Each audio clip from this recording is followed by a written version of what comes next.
কথা বলার মতো সুযোগ দিতে পারছি না, সেই জন্য আমি সকলের কাছে ক্ষমা চাইতেছি। এখন গ্রাম কমিটি প্রকল্পের যে সভাপতি সেক্রেটারি সাংগঠনিক আমরা বানাইতে চাইতেছি। আমার গ্রামের মানুষ সবাই কি আমার সঙ্গে একমত? আমি যাকে দিব তাকে কি আপনারা মানবেন? আমি নাম ঘোষণা করতেছি। আপনাদের একটি কাজ করতে হবে, প্রত্যেকটি ঘরে ঘরে আমাদের মা বোনকে বলতে হবে ডাক্তার আনোয়ার হক যেন ধানের শীষের বলে বিজয়ী করতে পারি, সেই চেষ্টা আপনারা সকলেই করবেন। আমার এই অনুরোধ চরপাড়া গ্রামবাসী না, সারা রায়পুর মানুষের কাছে।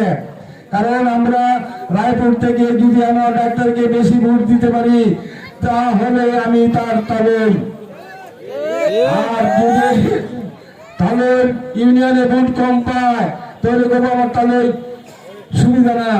কারণ আমাদের ওই সুবিধাটার মধ্যে আপনারা অনেক চাপ্তান নিয়ে, কারণ আপনারা আমার গ্রামের মানুষ সবাই মেঘের মতো মানের কাজ করতে হবে। আমরা সবাই ধানের শীষে ভোট দিতে আগ্রহ তো। আমার কথা একটাই, আমি যে গ্রাম কমিটি উপহার দেব সবাই তো মান্য নেবেন নাকি?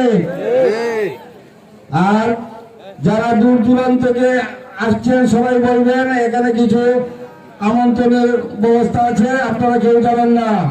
এই বলে আমি আমার সংক্ষিপ্ত বক্তব্য এখানেই শেষ করছি। অনেক ধন্যবাদ ভাইকে। এ পর্যায়ে আপনাদের সামনে বক্তব্য